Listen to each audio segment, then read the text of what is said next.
Network Entertainment.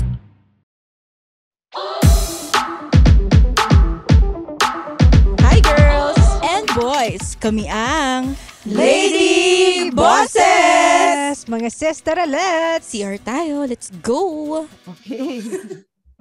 Oo, Hindi, dalawa lang umaalog-alog tayo ngayon dito. Oo nga, dalawa lang tayo. Medyo busy ang nagpapadede tsaka yung buntis. Pero hahabol daw sila. Nanganak ka na ba? Ha? Nanganak na si Kate. Oo, hindi na sumasagot no? Okay, meron tayong guest today. Si Nini or Nelisa Anggala. So, hello, Miss Hi! Hi, everyone! Oo. Siya yung president ng Quezon City Vespa Club. Tama po? Yes. Yes. Oo. That's correct. So, meron akong ask ko lang today. Ask ko lang, kung magmo-motor ka, anong pipiliin mo? Scoot or big bike? At this point, Scoot. Oh. Scoot. Ikaw, Jeline, ano ka? Parang scooter din. Parang less kupal yung dating. Sorry sa mga ibang riders pero para less bad impression. Ako, Kaya ito na big bike yan. Ay, sorry. Next version sa big bike. Oo, andito din ba nakasama natin yung husband ni Nini. Partner. Partner. Pareho tayo. Partner din tawag ko dun sa partner ko. Oo. Si Anthony. So, ako, siguro kung angas lang sa angas, gusto ko big bike, syempre.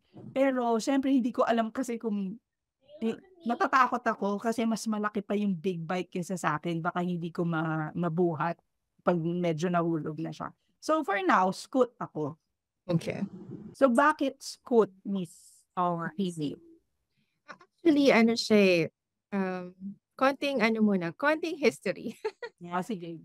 Konting background. We are from Bulacan. So, yung side ni Daddy, sa Bulacan kasi, hindi pa nauuso yung motorcycle dito sa Manila. Di ba marami na talagang mga motor doon. And yung unang ginamit ng mga cousins ko, scooter. So, nung high school ako, every summer vacation, tinuturuan nila kaming magpipinsan na nagbabakasyon doon. So, yung interest ko talaga sa pagmumotor, it started when I was in high school because of the influence of my cousins. Now, fast forward tayo, during the pandemic, we were looking for an activity that we can do with the kids. Nagbabike din kasi kami ni Anthony noon as in road bike yung namin, yung hobby. Doon namin dinivert yung hindi kami masyadong makalabas because may mga restrictions.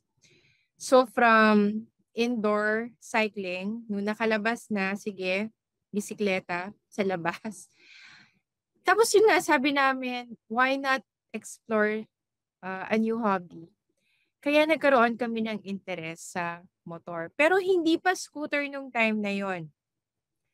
Ako personally, nagustuhan ko yung off-road. So I started with searching ano ba yung magandang school. Kasi syempre, kailangan muna naming matutunan yung basics ng off-road. And dun ko nakita si Coach Mel Aquino. So from Coach Mel, nag-train kami, hindi pa big bike yon, lower displacement na ang off-road. And then it took a while din medyo hindi kami ako personally, I was not able to progress yung mga training because of projects. So kailangan ko lang i-prioritize yung sa work, yung sa bata, yung sa akin. So sabi ko, dyan ka muna. Okay. So, ka muna, parang ipapark ko muna yung off-road. Tapos yun na, parang merong incident, nakakita ko ng Vespa sa highway, sa EDSA.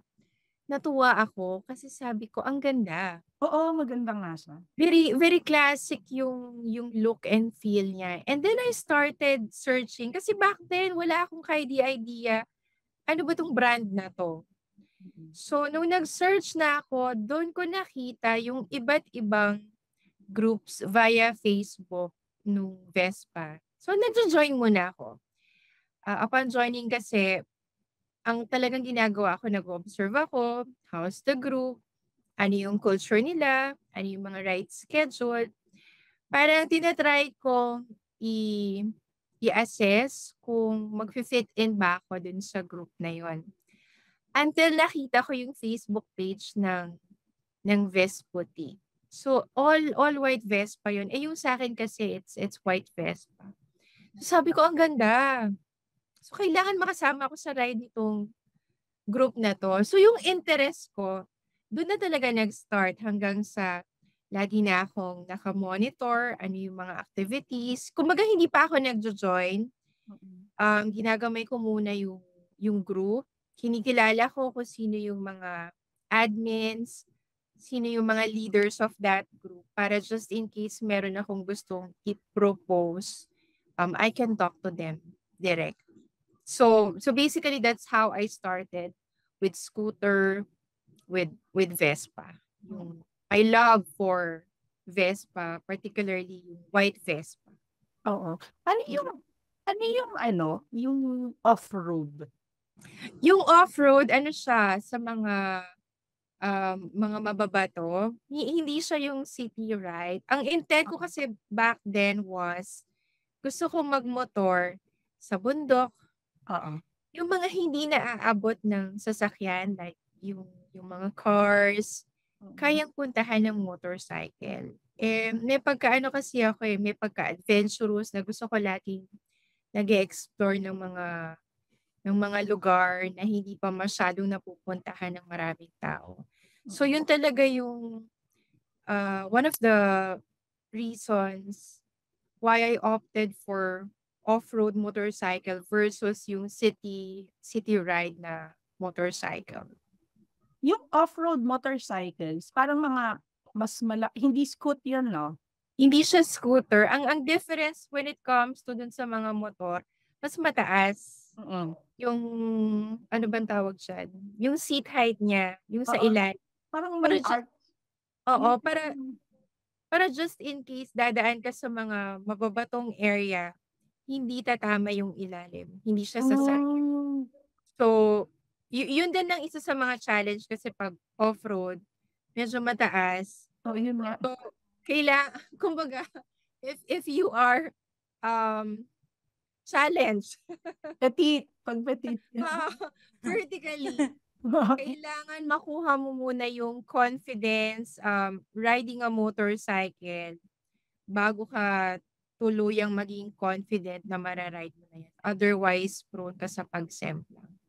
So yun talaga. Kaya ako nagustuhan yung off-road. It's really because I wanted to go to places na hindi napupuntahan ng mga kotse na kahit, let's say, kami lang ni Anthony or syempre yung mga bata. Back then, napakabata pa nila. Sabi ko, mukhang malabong madala namin sila sa mga gilid ng bundok. Oo. May mga lakes. So yun. Oo. When it comes to preference, bakit Vespa ang nagustuhan mo? Bakit? Oo. Sa ibang brand? Scooter brand. Mahilig kasi ako mag-research. So, tinignan ko rin naman yung ibang brand ng scooter. Like, I think ang comparison ko back then, it's Honda and yung Vespa. Kaya ako nagustuhan yung Vespa. It's really because of the classic look talaga. Tapos, it's an Italian bike. So, alam mong matibay. And, iba eh. Iba eh. Pag nakita mo talaga siya, parang gusto mo siya palaging nakikita. Gusto mo laging tinitignan. Kaya when there was, I think that's Makina Moto Show, bago ako makabili, kasi during the pandemic, ang haba ng pila para lang bumili ng Vespa. Talaga? Parang it took me, I ordered it ng May. Dumating siya ng June. Sa 3 months. Oo nga, ang tagal. Kailangan mo mag-down payment para ma-reserve yung slot mo. So, yun yung mga naging comparison ko, yung itsura niya. Tapos, syempre, iba rin naman yung leveling. Iba yung leveling when it comes to Vespa. Very ano talaga siya. They really consider it as yung not just high-end, but the quality Oo. of yung kung paano talaga siya ginawa. Maganda naman talaga. Oo, yung make niya talaga. Matibay, kaya kapag bumagsak ka, mabigat, masakit din. Oo. So, Hi, yun. Janessa. I'm D. Hello, hi, Dee. I have a question kasi I'm very interested with how the Go Vespa ahead. looks like. Okay. Anong average cost niya? Yung Okay. entry level. Yung entry level niya right now, it's S125. Alam ko na sa mga 180,000. Wow, ang mahal din pala. Yun yung entry level niya. Versus yung mga ibang pang mainstream na mga motorcycle. Yes, yes. Mga Honda. Ano ba pinaka parang mura na ngayon? I think ang Honda, meron siya yung... Anthony, please help me out here. Merong Click, tama ba? Yung Mio, tama ba? I think yung Click, yung sa Honda, yung parang scooter nila I see. for the majority, even yung mga riders ng Grab. Nakikita ko yun yung ginagamit nila. It's primarily because mababa rin naman yung rate Tsaka in niya. terms for payment Price. yata, they make it easier Yes. for the riders. They're very flexible. That's right naman. Yep. Tama yung rate na binibigay ko. Oo. Kaya mo yun, Di. Kaya mong bilhin yun. Pero Yeah. tama ba? If you want to ride a motorcycle, you need to know how to ride a bike. Yes. Oh, kasi Yes. balancing. Yung balancing. Actually, alam ko merong topic dito about paano ba yung training. When I had my training sa Honda, bago ka nila tanggapin as a student, titignan muna nila kung paano ka magbisikleta. So yun talaga yung pinaka parang entry-level requirement if you wanna undergo further training with Honda. I'm not so sure with the other schools, but for Honda, yun muna. Magbabay ka, bibigyan ka nila ng bisikleta, and then sige, ikot ka lang muna. Titignan nila kung paano ka mag-balance. Gaano katagal yung Yung sa Honda, 3 to 4 consecutive days. Yes, oo, mga So, ganun. tama, no? Hindi nga lang yata 3 parang 4 nga yata eh. Meron kasi silang different options dun sa training. Meron for automatic. So, kung gusto mo yung scooter type. Back then kasi talagang ang iniisip ko, off-road, tapos big bike. Kaya nung nag-aral ako for manual. Manual basic. Kasi there is a level na manual basic big bike. Ang kinuha ko, manual basic for a lower displacement muna. Kasi sabi ko, ayokong biglain. Baka mamaya hindi ko kayanin na big bike agad because of the weight requirement. Medyo mabigat siya. So sabi ko, I haven't really gained yung confidence riding on the road. So baby steps ako. I started with manual lower displacement for the training sa Honda. Anong kaibahan? Bakit yung iba mas gusto nila ng automatic, yung iba mas gusto nila ng manual? Anong kaibahan? Depende rin kasi sa preference. Well, I guess may consideration din sa cost. Kasi pag matic, medyo mas mahal siya ng several thousands. Pag matic kasi, ang control mo lang dyan is yung throttle for the speed, yung kumbaga ito yung gas mo, and then the brake. So yun lang yung kailangan mong i-control kapag automatic. However, if it's manual, nandyan syempre yung throttle mo for the gas, meron ka sa brake mo, and then meron ka sa paa, yung clutch. So para ka nagmamaneho rin ng manual na sasakyan na kailangan mo balansehin yung tatlong yun. So when it comes to analogy, it's almost the same as if you're using a car, yung manual transmission tsaka yung automatic. So parang ganun. Again, depende sa preference ng mga tao. Ako talagang mindset ko, manual. However, na-in love talaga ako sa Vespa and wala talaga sa plano ko na mag-Vespa. Pero nung nakita ko siya, nagustuhan ko siya, and then okay din naman yung community. Kaya medyo tumagal din. Even up to now, syempre nagbe-Vespa pa ako. But nagta-transition na ako ulit sa big bike. So, tinutuloy ko na yung gusto ko talaga ever since. Since you mentioned community, is there like a Okay. silent competition between the community of Vespa, Harley, halimbawa, Wala. Yamaha? Wala naman akong napapansin na competition between the brands. Right. Meron naman kasing kumbaga for Vespa alone, meron talagang solid activity yung community. So, because of that, parang wala akong nakikitang need them para magkaroon ng mga ganong competition again between brands. Kumbaga, kontento yung mga tao that we are able to give them ito yung gusto nilang magkaroon. So, meron kami ganitong klaseng ride. Kumbaga, every month yan, siguro at least meron mga 3. Bukod dun sa mga collaboration ride between the clubs. Tapos meron pa kaming nationwide ride, like yung example ko kanina, yung simulation ride over the weekend na ginawa namin ni Anthony. It's really for the community. Everyone is welcome here. Pero sa January pa siya nakaschedule. But as early as now, ginagawa na namin. Kasi halos every month, meron kaming mga naka-line up na activities for Vespa. So I think they're happy naman dun sa nakukuha nila from Vespa itself. Saan po kayo usually nag-ride yung community? Okay, so I'll just use yung Quezon City Vespa Club as an example kasi meron pa akong ibang groups. Meron pa akong Vespa T, it's all white Vespa. Meron pa akong Vespa Pig. I mean, by the name itself, Vespa Pig. Ang intent kasi yung Vespa Pig, meron kaming mga riders na syempre medyo heavy yung build nila. It started from them. Akala ko parang Peppa Pig kasi. Ganun yan. Meron talaga kami mga riders na, I mean, malalaki talaga sila. Oo. But eventually kasi nahaluan na ng like ako, member ako doon. Also an admin. So, kumbaga for Quezon City Vespa Club, ganito ang activity namin. Every week, meron kaming ride and smash. Ride and smash because meron kaming members na mahilig mag-badminton. So, we started October of last year. And since then, kung hindi lang holiday, every Tuesday, meron silang badminton. Like si Anthony, he is playing actively dun sa ride and smash na yon.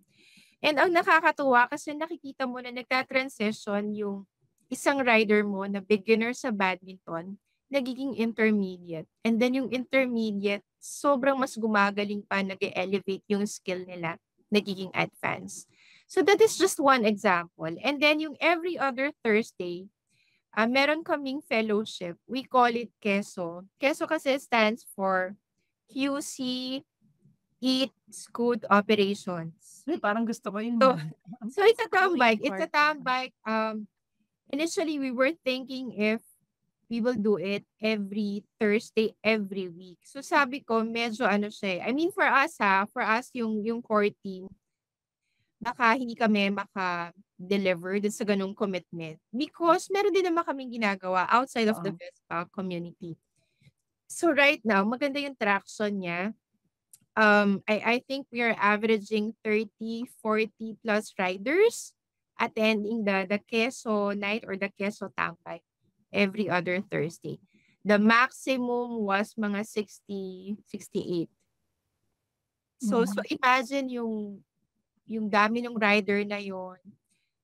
And because of that, there's a special consideration when we choose a venue. Ang una ko tinatanong, what is your seating capacity? Kailangan ma-meet niya yung requirement na kaya mong mag-accommodate ng at least 40 to maybe 60 riders at a time. And then of course, yung next layer is that ano yung parking capacity mo? Kasi syempre ayaw naman namin mag-park sa kung saan-saan. So yun, meron kaming ganon. And then we make it a point na every month, once a month, meron kaming mga long ride. And when I say long ride, it's outside of Quezon City. It can be going to Marilake. It can be going to Laguna. It can be going to either North or south na kailangan talaga long ride. And then meron kaming mga activities na we just leverage on the calendar of activities of Vespa Pilipinas. Kasi si Vespa Pilipinas, meron talaga siyang nakaplot every month. So we support that. Kaya right now, I think on an average, meron kaming mga 7 to 10 activities per month.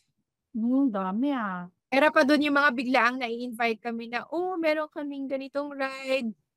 Quezon City, gusto niyo bang mag-join? So pag gano'n, ino-open namin siya sa members, they will just sign up if they're interested and then show up during the actual day of the ride. Meron ba someone from Vespa distributor who sponsor the events or purely volunteers coming from the Vespa users? Okay. Depende sa event. If it's a big event, like the recent one, yung Vespa Day, yung organizer natin dyan is yung Moto Italia, Auto Hub. Pag ganon, maraming mga, kumbaga sila na yung pinaka-main distributor ng Vespa dito sa Pilipinas. So sila yung nagpo-provide ng mga raffle prizes. But for example, yung sa Vespa Pilipinas, yung pinaka-last namin was yung Philippine Vespa Days. We had it at Bataan. So nakakakuha kami ng mga sponsors. Like, ayan, sponsor namin si Moto Italia, sponsor namin si Shell, sponsor namin si TriPlus. Marami kami nakuha mga sponsors if it's a major event. Now, for the clubs naman, like sa Quezon City, kumukuha kami ng mga sponsors kapag meron kaming milestone activity. Like for example, anniversary ride to, naka 1 year na. Or last year when the group was launched, kumuha kami ng mga sponsors noon. Kasi kami, nag-ooperate kami na wala kaming membership fee. So yung source of funding namin, it's merely by selling yung mga merchandise. And the margin is very minimal. So kumbaga kailangan lang namin ng revolving fund. Kung let's say kailangan namin mag-distribute ng mga stickers, kailangan namin magpa-raffle during the tambikes or yung mga long rides. So ganun lang. Ayaw din kasi namin na meron kami kino-collect ng money. Kasi minsan nagiging source of di ba? Conflict between the group. We try to avoid that. And kaya nakita namin yung model na yun. When I joined Vesputi 2 years ago na wala silang membership fee and yet nasusustain yung club, nasusustain yung mga activities. So that's what we're doing right now for Quezon City Vespa. Pag may mga big events, Okay. well, not necessarily, pag kunwari, like yung 68 member riders ride for that time, kailangan nyo ba kumuha ng permit or... Okay. Kasi syempre madami yan sa city, di ba? Pag ganon, like eto yung mga tambike na to, hindi na kami kumukuha ng mga permit. Ang ginagawa lang namin is hini-heads up namin yung restaurant. And if there's a need for them to notify yung barangay, kung ano man yung barangay na sakop ng resto or ng place, sila na yung bahala mag-heads up. However, for nung na-launch yung group last year, meron kaming parade sa Quezon City Circle. So it started from Quezon City Circle papunta dun sa resto, which is the end point. We needed to get permits from the Quezon City local government unit. So meron kaming coordination with the traffic enforcers, with Quezon City Circle, para at least yung flow ng traffic, even yung announcement na magkakaroon kami ng ganitong activity, it was actually announced dun sa page ng Quezon City government. So there is a heads up given to the motorist and the community itself. Kasi yung target attendees namin back then was 120. But yung actual na nag-show up, inabot kami ng mga 160 riders. last Wow, year dami din, during no? the launch of Quezon City Vespa Club. So yung pag ganun kalaki, yeah, we need to coordinate that with the local government unit. Nakaka-encounter ba kayo ng different treatment from other riders? Like mga Grab, angkas, mga Parang ride. wala naman. Okay. Lalo na pagka grupo kami, nakikita nila na naka-Vespa. Wala naman silang sinasabing hindi maganda. Actually, Oo. nagtatanong lang sila. Typical Parang question. wow, Vespa, yung mga ganyan. Nakatingin lang sila. Yung iba nagko-comment na, uy, Vespa, gumaganon. Oo. Yung iba, tinatanong nila, ilang cc yan. So, bukod doon, ganun lang. Wala naman Walang no nananakaw. discrimination. Naka-carnap. Ano tawag nun pag nanakaw yung Well, motorsiklo? sa Motor group nap. ko, Motornap ba yan? sa group ko, wala pa ako na-encounter na ganung concern na na-carnap. Pero I guess, within the community, there was a news na merong isa na ano ba tawag siya? Na motor nap. Pero I think they were able to trace Stolen motorcycle. they were able to trace it naman kung sino yung kumuha. I'm not so sure if it was recovered, but the thing is they were able to identify kung sino The yung thief. Yeah. sino yung culprit doon. Hey, his name is Chico Garcia. And his name is Gino Quillamor. And together we are Only Fun. That's right, for only $12 a month. But if you're willing to pay, why not? No, we're from a podcast that talks about movies, TV shows. Basically, we do reviews of K-dramas, whatever is on streaming, whatever is on cinemas. We also get to occasionally interview celebrities, actors, directors, and of course infused with our own witty brand of humor and slice of life. Wow. I guess we don't infuse a lot. Check it out. Curious po pala ako, sa colors ba ng Vespa? Ay. May mga tier ba yan? Like ito yung premium, ganyan. Sa colors, wala. Pero dun sa models, meron. So, start tayo sa S125. Siya yung pinaka, when it comes to yung displacement, 125 kasi siya, kaya S125. And, siya, proportional to the pricing. Yun yung nasa mga 180 plus thousand. After that, you have the Primavera. Parang pasta. Vespa Primavera. It's 150cc. Tapos yung price range niya nasa mga 200. I think nasa mga 220, 230. After that is the Sprint. Yung Sprint nasa mga, ang difference niya with Primavera, alam ko mga nasa 10,000 yung range. And then you also have the GTS. GTS kasi is higher na yan. Nasa 300 na yan. Anthony, how much na ulit yung GTS? 300 plus, no? Or 400,000 na. Tama ba? I think yung base niya nasa 375. Yes. Mga Yung base. ganon. Okay. Wow, ang mahal. Pero meron tayong 400 plus. And then of course, meron tayong mga limited edition ng mga Vespa. Tapos pag meron pa yung mga collab like yung kay Christian Dior, that's Wow. billions. Mabango ba siya? Hindi ko naamoy pero ano mabango. Lalo na pag limited edition, talagang it comes with a price. Oo.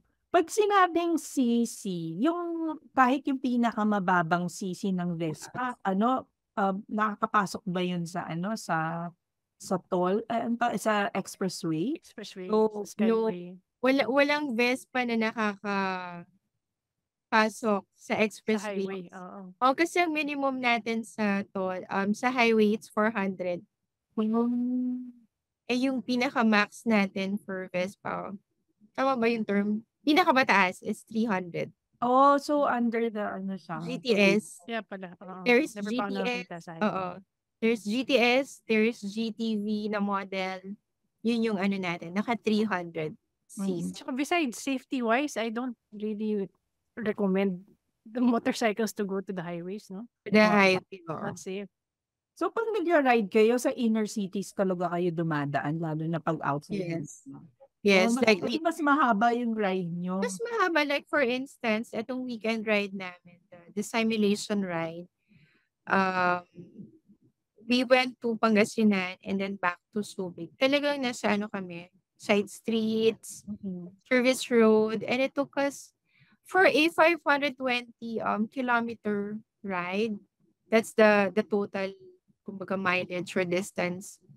It took us mga 12-ish or 11 plus.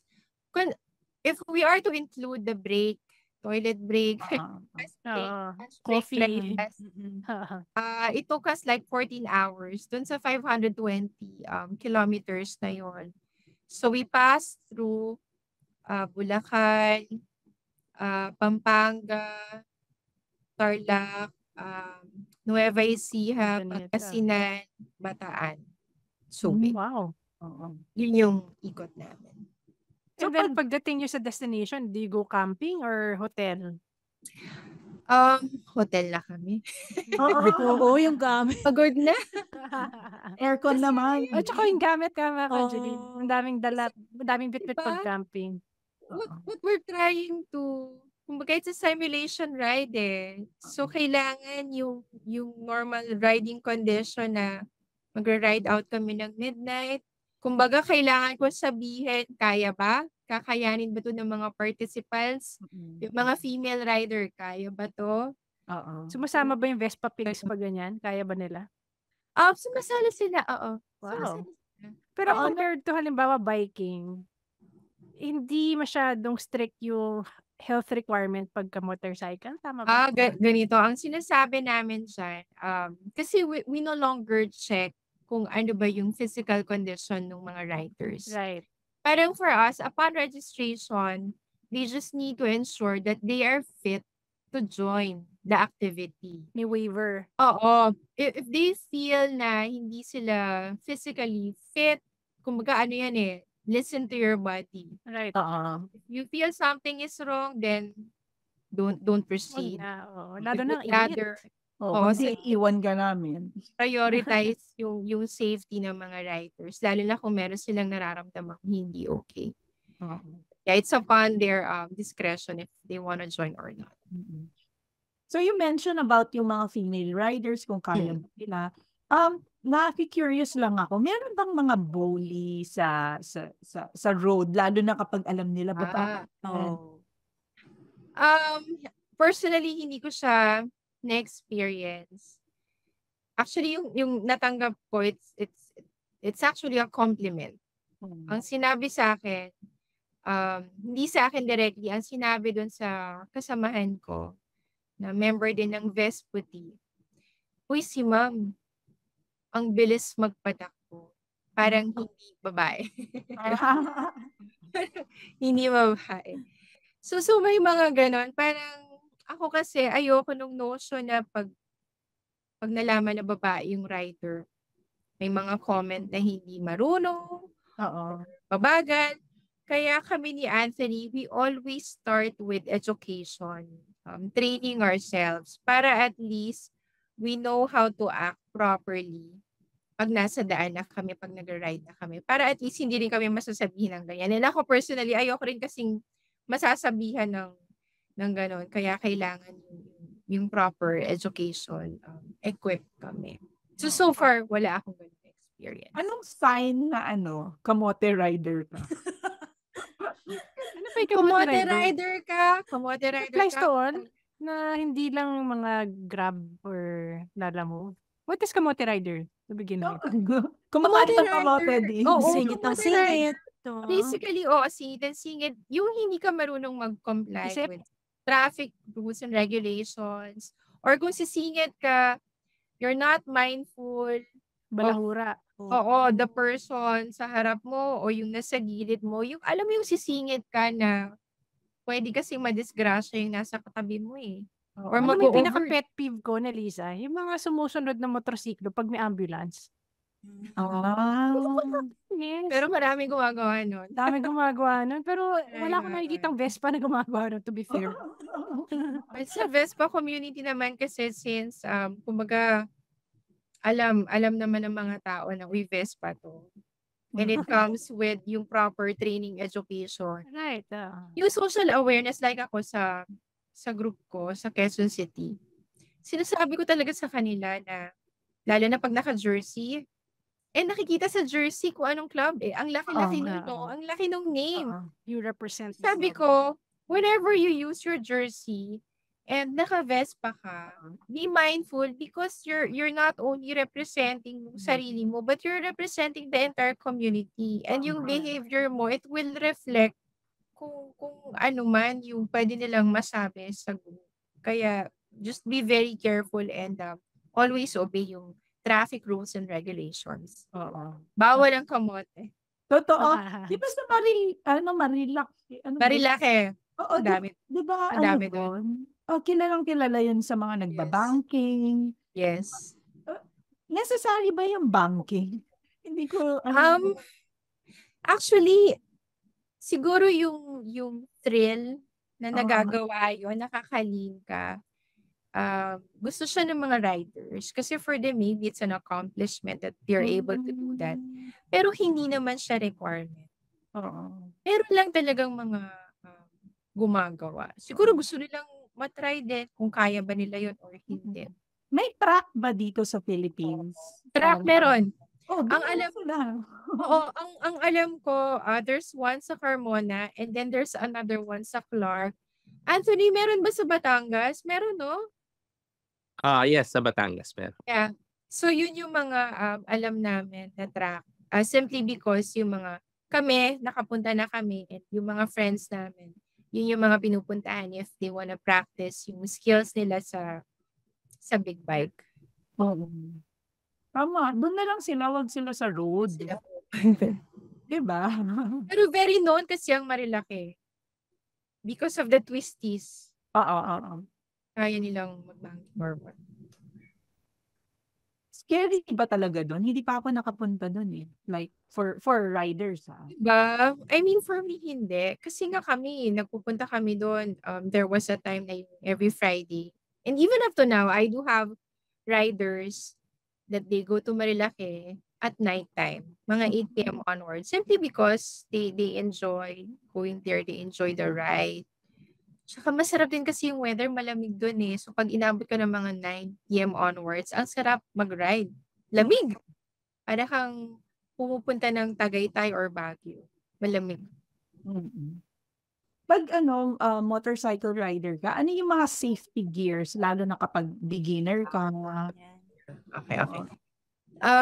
Well, for me kasi regardless if you are a beginner or a seasoned rider, meron talagang mga set ng accessories or safety gears na kumbaga it's a must that you wear it. So, syempre, yung first is yung helmet.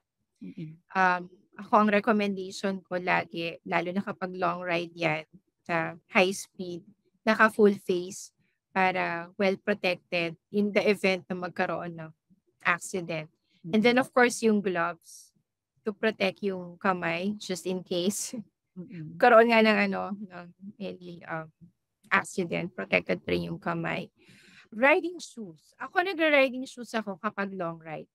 Pero if it's just a city ride, kaya na yung sneakers, rubber shoes. Ano yung riding shoes? Riding shoes, yung talagang, yung may bakal dun sa taas ng, para just in case, mabagsakan. Tapos yung medyo may pagka-high cut, para pag worst case na nabagsakan, protected pa rin yung... Ano siyang boots? Oo, para siyang boots actually. But it's designed na magagamit mo siya pang motor. Hindi pala forma yun. Akala ko kasi kailangan. May purpose yun. May purpose yun. So,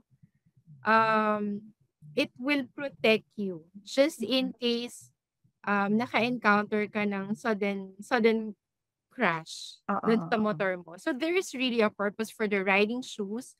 even yung riding pants. Pero mga pads yon, lalo na sa part ng Knees. Oo. even the riding jacket sa elbow, meron yon na kailangan mong isuot. So Oh. kami, ang recommendation namin, especially if it's a long ride, we do wear yung riding jackets, riding pants, and the riding shoes. Ang galing. Akala ko kasi, bakit nagsusuot ng mainit mga to? Walang aircon.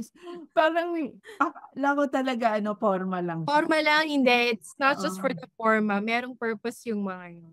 Oh. But if it's a city ride, okay lang kami na kahit naka-jersey, and then jeans, proper shoes, and sneakers. But it's very important for the riders to wear yung kanilang helmet and yung gloves.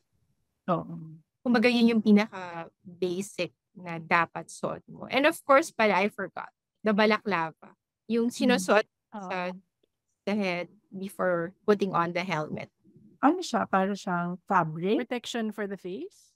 Oh, ano siya? hair?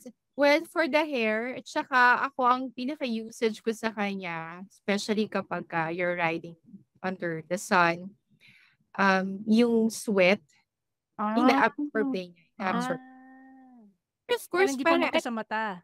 Oo, para hindi mapunta sa mata kasi mahapdi, di ba? Minsan yung sweat, pag napunta sa mata, mahapdi eh. At the same time, it also protects yung helmet natin para hindi rin masyadong madumihan. Nagme-makeup ka pa ba pag nagmumotor? Nag-makeup ba ako pag nagmumotor? Most of the time, I don't anymore kasi magpapawis ka lang yan. Oo, sayang. Parang yung combination ng sweat and yung Dust. yung dust, Pollution. air pollution. Pag nag-mix yun, di ba sometimes nagbe-break out. Oo nga. So, kaya ako, nagbabaon ako ng baby wipes. Para kapag nakapause na kami or nakahinto lang, let's say, nag-stop sa gas station, yan. Medyo fresh. Put yung baby wipes, just in case maraming pawis. Oo. May nag-riding in tandem ba na Vespa? Riding in tandem, like, are you referring? Kriminal, ganon? Gagi, sobrang yaman naman ng kriminal. Siguro ang ginawa mo na ng kriminal na yon, ninakaw niya muna yung Vespa bago yun. Wala pa akong narinig na ganyang story na Vespa na riding in tandem. None yet, and hopefully wala. So, I can say naman na yung community naman, the riders are very disciplined. Dapat you can afford the Vespa, you don't need to learn this. Oo, dapat. Wala. Ano yung nabibigay sa'yo ng riding sa ibang hobbies? Like, anong? Riding, okay. Oo. Kasi, di ba may hobbies ka like biking? Yes. So, parang ano nabibigay nung yung Vespa riding? Yung Vespa riding. Sa akin kasi, when I choose an activity, kumbaga, dapat makuha ko yung sense of fulfillment. Saka dapat masaya ko. Dapat na-enjoy ko talaga. Now, ang difference kasi dito sa ginagawa ko ngayon compared to my other hobbies, ito kasi meron akong sense of fulfillment because I'm able to contribute to the community. And when I say I'm able to contribute, yung you're able to form this group, kumbaga startup to eh. At alaki mo siya. And then mga riders mo, they're able to network and talk to other riders from the different clubs. Tapos yung iba doon, syempre iba-iba yung professions. May mga doctors, may mga engineers. It's really a mix of different people. Yung iba doon, parang na-utilize nila yung mga referrals sa nakukuhang doctor to. Or ito, nare-refer, nakakakuha ng, let's say customers, the insurance. So it's not just a way of having fun na nagra-ride. At the same time, we're able to help other riders kung ano man yung mga immediate needs. So for me, yun yung nagde-differentiate. That's why I love staying with the Vespa community because I can see my value. I can see my purpose na, okay, lahat ng alam ko from corporate, I try to share it and I try to implement it dito sa grupo ko ngayon. So kumbaga ano na yan mixture of meron kang organizational skills, you try to implement activities, and the way I do things right now, for example, beginning of the month, nagpapadala kami ng activities, lineup of activities for the entire month. At the same time, yung completed activities ng previous month, pinapublish namin yon. So, in that way, nakikita ng mga members, even the potential members na, uy, maraming activities tong group na to, and at the same time, very, very transparent kami kung ano yung mga intent as to why we're doing it. Oo. Ang ganda nga kasi it's very empowering na malaman na babae yung president ng ng Quezon City Vespa Club. Wala bang nagsasabi na parang hindi dapat lalaki yan kasi hobby ng lalaki yung yung motor riding. Wala bang ganon? Sa akin wala pa ako narinig na ganong comment. Actually, ang comment na binanggit sa akin was nakakalalaki ka Nini Ganon, nakakalalaki ka Nini And well, I took it positively naman. Tapos magandang pakiramdam din siya kasi as far as I know, ako yung pinakaunang female president sa Vespa community na ang category is location-based. Like when I say location-based, like eto, Quezon City, because there's also Pasig, there is Parañaque, there is Cebu, Bataan, Pangasinan, and so on. I am the first female president. And I think even up to now, ako pa lang yung babae. And then the rest, they are male. So meron kaming mga group na female riders din kasi may mga female clubs like the Vespa Lady Riders. We also have the Vespa Kikay. So yung composition naman ng mga Vespa clubs na yon, talagang puro babae. So yung leader nila, female din. So meron din ganun. So eto, last question ko. Go ahead. Totoo bang mga nag-ride ng Mio mga tibo? Nako! So, I cannot comment because I don't have any experience. I don't belong to the community. I joke lang. You don't need to answer. Happy Pride. Happy Pride. But eto for Vespa community kasi, we are very diverse. Meaning, we welcome any gender preference. Yung Pride Ride Manila, may konting plugging ako. Yung Pride Ride Manila, scheduled on June 30th, we will be participating. Kasi we are promoting yung LGBTQ plus ally. So I am an ally. And ang sinasabi ko dun sa mga riders namin, hindi porket hindi ka member ng LGBTQ, hindi ka na pwedeng sumama dyan. And actually consider yourself as an ally and join the activity.